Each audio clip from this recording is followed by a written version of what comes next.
No, assalamualaikum, good afternoon, no? Luzon, Visayas, Mindanao, sa ating mga kababayan sa Middle East, no? So, yun, maulan na hapon. Naka-jacket tayo ngayon sa malapit po sa LRT Central. Ayan, so papasok po tayo ng City Hall.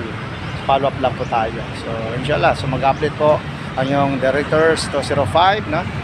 Sa ating mga gagawing activities at mga programa. So, yan, so imbitahan din natin ang ating mga sectorals, no, sa ating mga favors organization, NGOs, no, sa ating mga malawakang medical mission. Ayan, no. So dito tayo ngayon sa plaza, dito sa harap ng city, whole of Manila. Ayan, no. 1939, no, yung ngayon nakalagay sa taas. Ayan, 1939 ang ating city government of Manila.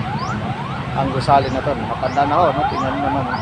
So, thank you very much. Ingat po kayo mga motorist, ating mga katropa, ating mga riders, no? Maulan na hapon. Ayan, no? Tingnan naman, makulil din, no? Ayan, no? Ayan, no? So, tingnan naman. So, ingat po kayo. Sokran and wassalam.